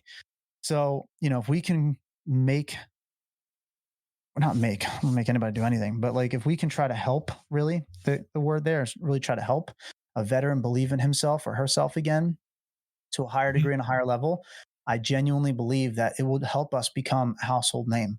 The tattoo convention thing is really, it's huge. It's so important for us to, I think, execute and get done pretty much at any cost. And, we are working with a location right now, and they seem to be helping us with costs, which is pretty cool.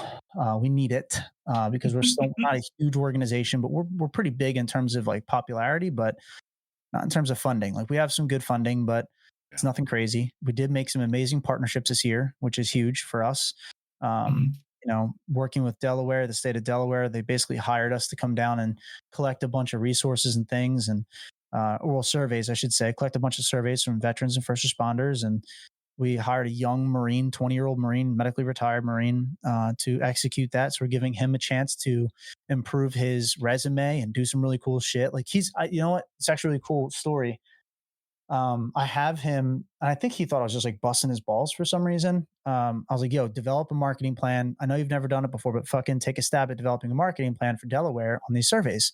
And the reason why is because you can hand it down to the next guy and, help out whoever comes in after you to be better. Right. And to really, create a list of things that work and don't work, that you've done and what you've done and why something failed, why something didn't, whatever. Right. Really come up with a I game assume plan. you're talking about Junior. Harrison. Yeah. Yeah. So, Junior, as we like to call him. Yeah. Yes. Yep. Junior Wheels Junior. Junior. We really, and then I said to him the other day, I was like, yo, I'm not busting your fucking balls, by the way. Like, I want you to imagine something real quick. I want you to realize something real quick. You're 20 years old and I'm having you develop a marketing plan for an entire fucking state on how to improve surveys. Do you understand what that means? You will be 20 years old and you are the one that's developing it. Does that make sense? And he was like, holy shit, I never thought of it that way. I was like, dude, wake up. I'm here to help you, brother. Like this is more for you. Like I'm hiring you and paying you to help improve your life in the future. Think about that. He's like, damn, dude. Knowing Wheels the way I do after spending a week together, I can imagine the kind of smacking it back in the head. It's like, hey, pay attention. That's right. And he will, to his credit. He does. It takes him a minute. It does take him a minute, but he's young. He's 20. So we were all there. That age at one point. You had to go there. We were all there at one point. A long time ago. No offense to those of us who are over the hill. Yeah. Over the hill? What do you consider to be over the hill? You. I mean, I wasn't going to specifically say that. There was a time that I was considered over the hill. Shit, I must be over the mountain. Yeah, damn right, boy. Over the hill, back down in the valley. Yeah. You're reaching Everest, baby. But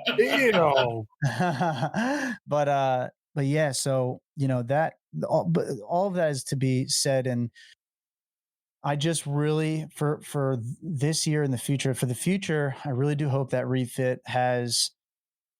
I hope that we can get enough monthly donors to support us hiring peer mentors and really even eventually hopefully finding a way to get our organization to the point where we can get reimbursed by insurance companies for peer support because that would be the greatest thing. I mean, like if we can get to that point, dude, like, oh my God, like we'll be able to help so many people. It's literally insane. And hire people into this nonprofit, give them gainful employment that is allowing them to help themselves while helping others. There's no better job. There's no better mission I can think of. Nothing. So, it's and it works. It's been working. So, to me, really becoming a household name for the sheer fact that we'll be able to get more monthly donors, $1 or more. I don't give a shit how much that people donate, as long as they're donating something, and really believe in the concept of that peer support and that peer group and that peer mentorship for the future and the way that we do it, which is from a place of like, again, being either trying to make you see more value in yourself to no matter your injury, pain, whatever, getting up and moving, to get your mind flowing, to be more creative. Because like even you said, Frank, actually going back to that, when you work out, when you're taking care of your body, you will genuinely see that you're more creative, more productive, everything. I'm talking about if you can fucking walk. If you can crawl. I'm dead serious. I mean that shit. Like, I know what it's like not to be able to run. Sometimes if I'm going up a mountain specifically, I can't run for more than a quarter mile without excruciating, crippling back pain. Like I need to fucking stop and lay there on the ground and maybe have somebody pick me up. Like over Christmas, I literally slept wrong and I could not move for 3 fucking days. I couldn't move. It was incredibly painful. I was hunched over like a fucking old man. It was horrible. So it was also embarrassing. It sucked. Thankfully I was with my family, but like it still sucked. Like it was actually, it just sucked. But, it's just showing people that there is a different way to live. And no matter what happened to you, you can do better no matter what. So I don't know. Much Household respect name, baby. Tattoo Well, convention. that is definitely an ambitious goal, and is one that I know that we here at Asylum Arms hope to help you get to, and to help see you get to that point. That's, speaking. I don't want to say speaking on behalf of the veterans of Asylum Arms, but I know that the kind of support that you give, having been there and experienced it myself, like I will be the first person to advocate everybody go. Because like I was telling Scotty earlier, like I showed up to the retreat expecting to treat it like it was just, a business assignment, learn about what you guys are about, not really wanting to get involved. And well, that didn't last very long. Right. But it was definitely an eye-opening experience for me, and I would like to hope that other people can experience that as well. Same. I really do. I hope more people can, and I think more people will. And it's there's nothing better, man. Just I can't even believe I'm a part of this sometimes, and I'm one of the fucking founders. I really can't even believe it sometimes. I just feel so humbled, honestly, by it, the experience, and it's also it has affected the way that I also view the world a little bit, in a positive way, I would argue, for being able to see and recognize people for, what they are and who they are. And like, that's challenging sometimes. I've always been a very real person. I am who I am. I've always been that way. Um, and that's not saying like, I am who I am. I don't have to change. Like, shut the fuck up. You need to improve yourself, get over yourself. But I mean, from the sense of like, you know what you're going to get with me, right? Like I'm going to try my best to be clear, open, honest, direct, and transparent. Like that is people who say to me like, you are probably the most like transparent person and like clear communicator that I've, spoken to. That's like one of the highest compliments I can receive. It's very important to me that I am that way with people. Because I think people deserve that, no matter who you are, no matter whether I like you or not. Like you deserve that clear communication, especially to people I don't like. Well, and people respond to that just in general. It's like if they see something clear and saying, "Hey, okay, this is what I'm getting." It's not like, "Okay, so what are you trying to get to now? What's going in the background?" Yeah, it's that clear honesty. It's like people will respond to that. Yeah, That's right. Completely, man.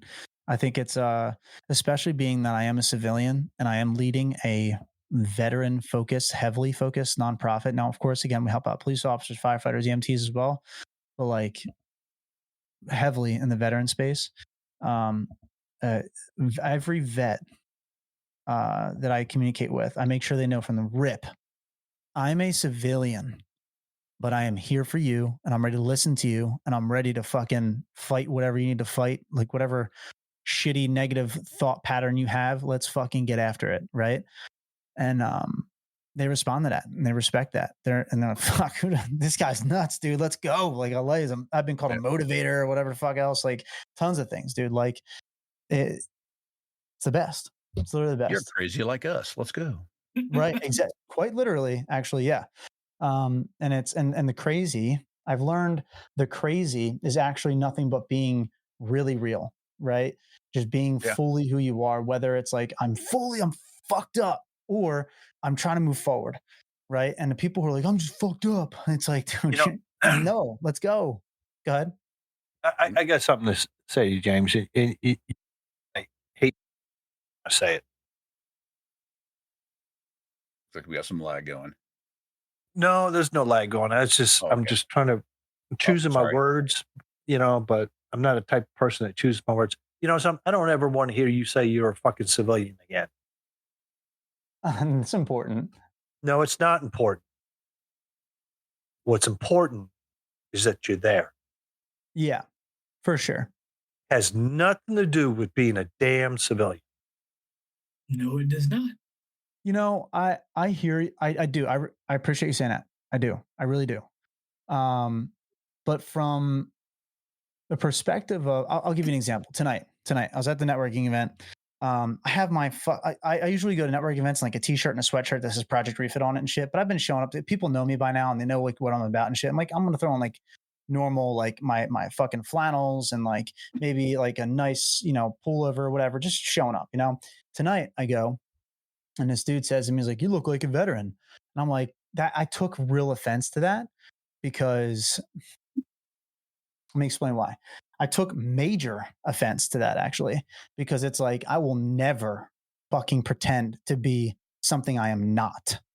I am not a goddamn veteran. I know motherfuckers who are. I know dudes who've lost their friends. I know dudes who've lost their legs. I know dudes who have fucking lost their minds to PTSD and trying to find themselves again. I will not take that.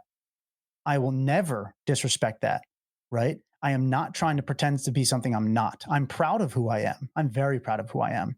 I'm very proud of where I've come from, the struggles I've fought through, the man I'm becoming. And I take major offense to that kind of bullshit because I am not a fucking veteran, right? I But give you props, I James. really appreciate you for saying that. I really do. I do appreciate you, but that's actually where I'm coming from when I say that. It's coming from a place of ultimate respect, like ultimate. And I really I love think this community. I think your 100%. actions are louder than your words. Big time. Okay. Big time. So that's where the respect comes from. Yeah. Okay, brother. Yeah. So I know how you are, brother, but me personally, I don't ever want to hear you around me ever again say you're a civilian to somebody. Go fight some motherfuckers for me then, dude. Let's go. I will. I got you back. I got you 6. But the point is, you're there. Yeah. And those actions alone make you a brother. Yeah. Okay. Period. If anyone else has got any other opinion on it, something, I'll give you my address. I'll give you my telephone number and let's have a discussion about it. Because yeah, I'm not. I know how that discussion's gonna go. Yeah, I'm not too concerned with the opinions of those who, because who people who say that kind of stuff are individuals who I actually think it's coming from people who, for some reason, are like jealous that I am so okay with being who I am. And I'm so okay with me and my decisions and the actions that I've taken. Lisa, going right back to how amazing she is, I just actually thanked her again the other night for saying something to me years ago. When we first started, talking and, dating, things like that. She, there was a time where I was like, you know what, like, what if I just like stopped doing everything, like quit trying to like do the things that I'm like building, et cetera, whatever. She was like, it's the last time I ever said that after her response. She was like, James, first off, that's bullshit because you wouldn't be you and that would kill you. You are who you are. So, some along those lines, I'm paraphrasing, but like that one, I was like, God damn it, I love this bitch. You know what I mean? Like, I was fucking, yes. but also, she's right. If I was on my deathbed and I stopped pursuing this and building this and I stopped pursuing even my for-profit and shit, like, which is now on the verge of like, I can't wait for it. But like, if I stopped doing those things, that means I would be killing my soul. I wouldn't even be who I am. Right. Mm-hmm. And me, I need to be who I am to survive 100%. So hell yeah. So we do have a message in chat from a dear friend of both of ours, Savage, telling you that he too is a fucking civilian. So knock it the fuck off. I will fight you. you know exactly. You know exactly who that is from. You know exactly who that is from. So I just thought I would pass the message along. That'd be like Jake Paul, the Mike Tyson fight. I may have rang the boys' bells and let them know that you were on. Let's go. But even still, I'm not saying those words or a place of I'm looking for I'm not looking for the don't do that, buddy. Don't do that to yourself. I'm saying it from a place of like, no, motherfucker, this is who I am. And I'm cool with it. I'm great with it because I'm doing a lot. And I hope it actually Oh, becomes that's hold up. It becomes an inspiration to more people. I hope it becomes an inspiration to more American civilians to take it seriously that we have a nation here to heal. Genuinely. I'm fucking serious about that because that's how we're going to be able to help everybody out. It becomes a whole community. That's why I say what I say in the way that I say it. and that's fair. Fuck yeah. And yeah, like I said, I 100% understand where you're coming from. I just, Yeah, yeah. you know, the guys got to get their licks in too. You know. Oh yeah, totally. I appreciate that. He said, "I will let you win, boo." Shut the fuck up, dude. Make sure we go live on that Kiss me one. about it. Dude, as soon as you popped in, I hopped in the group chat and let everybody know we were picking on you tonight. Good. Good.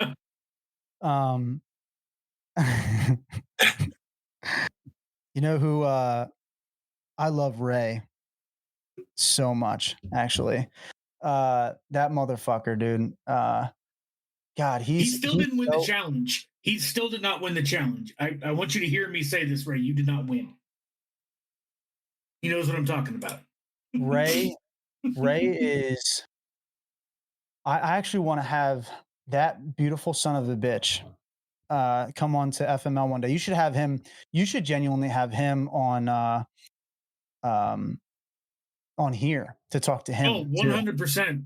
100%. The guys that I got to know, any of them want to come on here, reach out to me. Dude, all of them actually would be great on here. Yeah. But Reach out to me. We'll set it up.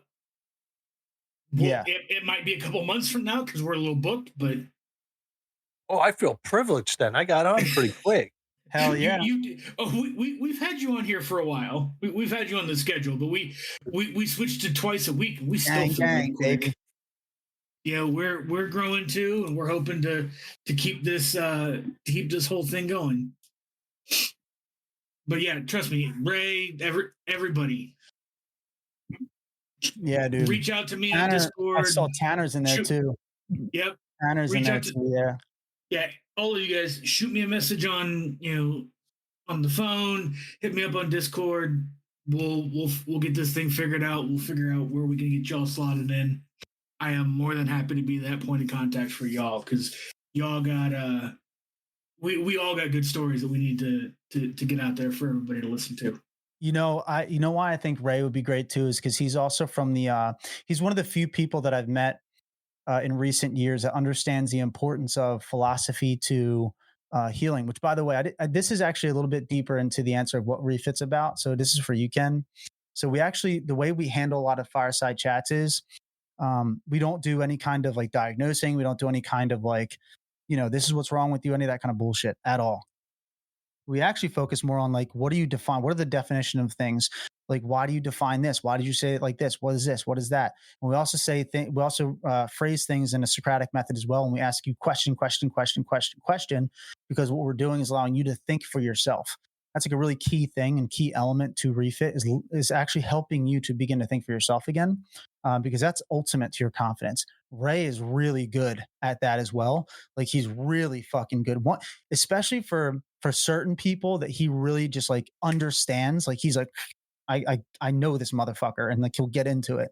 And I really respected that a lot because he comes from a place of philosophy. He's actually studying philosophy deeply, even in school, and he wants to bring that potentially into psychology as well. So, which is super important for helping people to think for themselves. And hopefully they won't be his clients for the rest of their lives. They'll be there for a few sessions and then fuck off. You know what I mean? And go live your life in a peaceful way. So I really like his approach. And Tanner's another one that's going to be, he's actually a peer leader as well. And so I asked Ray and Tanner to be at a most recent retreat to show up and like be a part of be one of the leaders of the fireside chat. Because they're both really emotionally intelligent people and like understand how to connect with people, and it also helps them with their own healing and things like that too. But Tanner is really good with the emotional side and really speaking to people in a monotone, very clear way. And also he has worked through a bunch of shit himself and he's still working on things too. And he's not afraid to share it, which is a sign of fucking leadership as well. And it's really great. The Montana crew in general, all of our retreats have been amazing. Not diminishing anybody that's been on our retreats at all. Something very special happened, just something special happened in Montana. And that crew, it was the first time that I really focused on building a team of people to come out together and like really focused on like personality matching and shit. Mm. And it was fucking fan. The only wild card actually was Frank. And and thankfully because I didn't get to speak to you at all really. So like I Right. didn't and I just, I was talking to Wes, and Wes was like, "Yo, one of our guys wants to come." I was like, "Dude, fuck yeah, just bring him out. Let him experience it with us." And we left a slot open for him, and he came out, and it was fantastic. He fit in right away. He was our cook, because of that. Actually, because of that, Tanner brought up a great idea. Tanner's like, "Yo, we should probably try to find like a designated cook, like bring out a vet who cooks, and like, well, even if we pay them a couple bucks, you know what I mean, like to be the cook for the week during the retreat. Their job will be." I was actually thinking about that on my way home. Like when I got stuck in the airport flying home, I was like, we could have made this experience so much easier if we had set all this up rather than chasing our tails in Costco. Yep. We should be like, hey, we got this many people, we got to feed them these many meals for these many days. Make a menu plan. Here's some dietary restrictions, things like that. Like build a meal plan around it. Tanner said that. We're like, dude, that's a great fucking idea, dude. Like, let's do that. So now we actually have a meeting coming up with one of his boys who's a cook, who might be our first guy that we're going to do that with, like that official meal plan shit. And actually, Frank, now knowing that you're interested in that too, like I could maybe hook you up with him, and you can come up with a plan together. You know what I mean? Yeah. Like just make it like a designated thing. That would be fucking fantastic. You know how to get a hold of me. I can join you guys on that one because I love to cook too. That's cool. These guys actually helped reinvigorate my my love of cooking and got me to put a boot up my own ass about actually getting back into cooking and actually taking a swing at culinary arts and actually trying to make something of it. Nice. Yo, I actually love Ray reminded me. So Frank fried fish on the ice. That shit was dope. That was dope. Cool. I'm sorry, but I had to be both chef and engineer to try to figure out how to block that wind on the frozen lake. Dude, that was so cool, man. Like that was so cool. It was cool, and you didn't die. No, thank God. There was a little scare there, but you didn't die. I bit, and I was like, wait. That would have sucked, dude. It would have, but you were good. It's just meal. I did basically spit everything out, though. I didn't like swallow anything. I'm a spitter, so I'm not touching that with a 10-foot pole. He only likes you. He doesn't love you or lust you. Isn't that kind of the Thanks for that, Tanner. I appreciate that comment in the chat, and I'm going to leave that comment in the chat. I took the fattest shit from Montana, dude. That's what he said. I was going to leave that there, but no way. Where's Rocco, dude? I saw Rocco joined in for a second. In and out. He said, "Y'all better not be talking about dicks in here." Yeah, he said that he did pop in earlier with that. Right, oh yeah, that was up earlier. I remember that one. Well, funny you should mention that. Talking about again. Yeah, yes, we are talking about stuff again. We're gonna leave it at that. All right, guys, we are actually pushing our 2-hour mark, which is generally where we. Wow. Yeah, it is. It has been a wild ride that has not felt like 2 hours in any way, shape, or form. No, this is fun, but Scotty, James, thank you both for being here. That was my honor to be here. Do you guys have anything else that you want to shout out before we wrap everything up tonight? Yeah, let me talk to you. Let's go, guys. If you're watching this and you get a chance to see this, come on over here and check out Project Refit. If you open up those lines of communication with us, let's start that path of healthy healing. Let's do it together. Let's go through the mud together, and let's get out of the mud and celebrate the success of the proper healing, healthy healing. Wonderfully said, Scotty. James, do you got anything else for us tonight? So, you know, we have retreats coming up. We have, we're actually planning on going to South Dakota, May 15 to 19. We will be putting together a crew for that. I'm pretty sure that I have a couple guys who are down for that. Some new guys that I sat down with and met with. One is a Marine that could use some loving, and I'm planning on bringing out maybe a couple good Marines that I know a part of Refit into that, one or two of them, and trying to get it like 3 new guys on that, and then the rest being maybe some repeaters who want to continue the journey. Because Dan and I actually are, another thing I should have mentioned this during the future that we're doing. We're actually developing right now a 6 retreat pipeline, meaning you get 6 retreats access, like no questions asked. And after 6 retreats, you'll have to apply. And if there's an opening, we'll bring you in. You'll have first, rights to get in on the wait list. But, as like a reserve, essentially, you'll be the first that we hit up to come out, because we just want to make sure that we have consistent contact with all of you. And we want to continue to grow that. And then eventually, as we hire people and have retreat leaders and retreat directors and things like that, we're going to have retreat coordinators, like that all is going to allow us to have more people to come out, because we have access to so much land and it's ever growing with the partnerships. And like, literally like Scotty said, man, we're ready to walk through the shit with you 100%. So rock and roll, baby. Let's go. Right. Actually, Project Refit, household name, baby, household name. Yes, indeed. All right, so this has been Asylum Arms. You can catch us Wednesdays and Saturdays at roughly 8 p.m. Central Time. There might be a little give here or there, and we might have the occasional special episode that pops up, but you will have our lovely social media moderator. It is not 7 p.m., 8 p.m. 8 p.m. It's 7 East, 8 Central. Okay, fine. Then I don't know what time I'm talking about.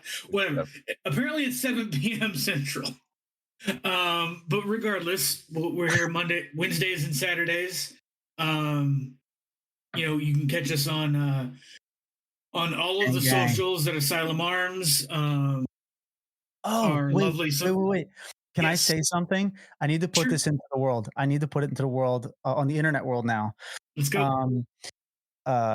This is actually Tanner when he said gang, and I said gang. My favorite podcast host and comedian right now, well, really podcast host, is Theo Vaughn.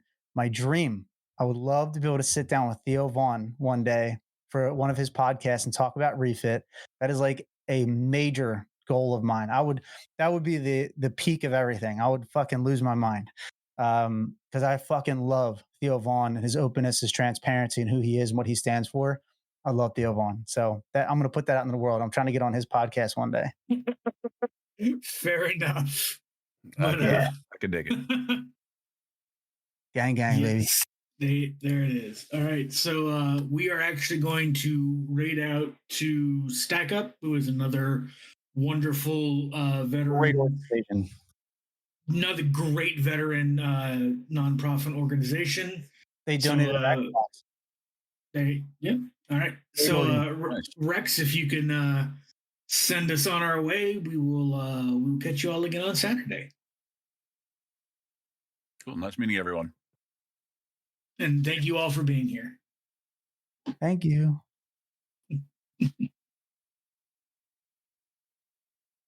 All right. Rex, you can go ahead and cut.